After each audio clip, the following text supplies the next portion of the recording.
Bir yudum hikaye. 5 kap. Bir zamanlar şehirden uzak bir köyde fakir bir adam yaşarmış. Küçük kulübesinde kendi halinde bir insanmış. Kendi halindeymiş ama köyün çocukları onu çok severmiş. Adam bazı zamanlar çocuklara hediyeler alır, onları sevindirirmiş. Çocuklar ona Pamuk Dede ismini vermişler. Çünkü yüzünde bembeyaz sakalları ve başında bembeyaz saçları varmış.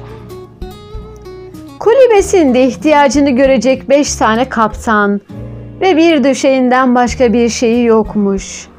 Her gün belli vakitlerde bu kaplardan birini alır, padişahın ihtiyaç sahipleri için dağıtım yaptırdığı yere gider. Kendine verilen yiyeceği, içeceği kabına doldurur gelirmiş. Sabahın erken saatlerinde Bereket isimli kabı alır. Padişahın bereket çeşmesinden doldururmuş.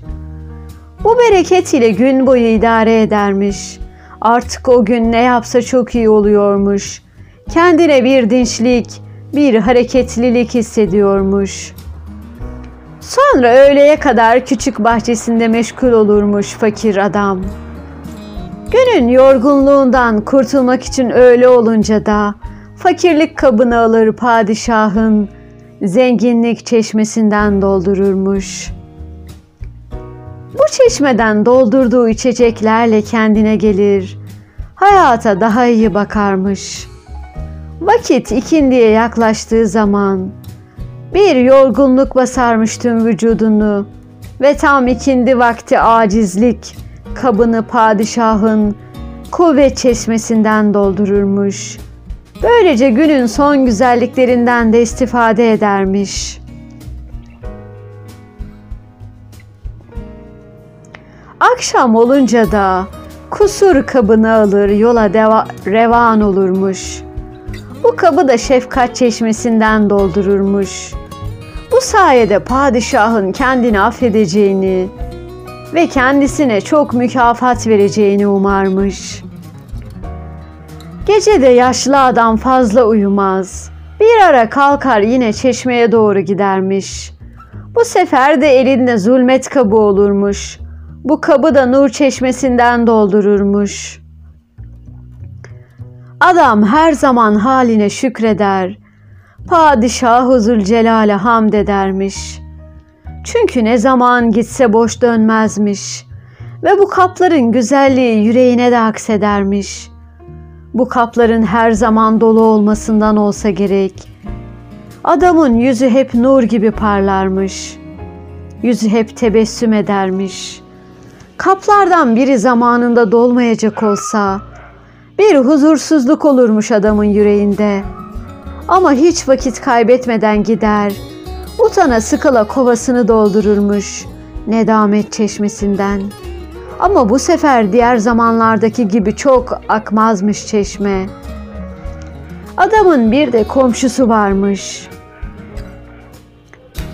Birbirlerini pek görmezlermiş. Çünkü komşusu onu pek sevmezmiş. Hem kaplarından dolayı onu küçük görürmüş. Çünkü kendi kapları çok pahalıymış ve çeşmesi de farklıymış. Bu adam da her gün farklı zamanlarda gider kaplarını doldururmuş. Çünkü onun için belirlenmiş vakitler yokmuş. Acz kabını zillet çeşmesinde, fakr kabını minnet çeşmesinde, bereket kabını israf çeşmesinde, şefkat kabını ihanet çeşmesinde ve zulmet kabını da gaflet çeşmesinde doldururmuş. Bu adam da hayatından hiç memnun değilmiş. Sürekli şikayet eder dururmuş.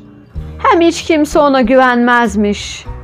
Sonra padişah ikisini de huzuruna çağırmış. Giderken kaplarını da almışlar yanlarına. Padişahın huzuruna kaplarla çıkmışlar.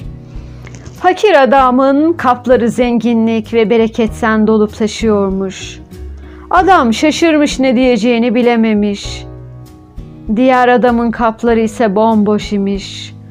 Çünkü doldurduğu şeyler geldiği yerde yok olup gitmiş. Hem de padişahın çeşmesi olmadığından bir kıymeti de yokmuş. Bu yüzden adam işini yapmadığı ve yanlış yerden kaplarını doldurduğu için ceza çekmeye mahkum olmuş. İşte 5 vakit namazı kılan adam ile terk eden adamın meseli.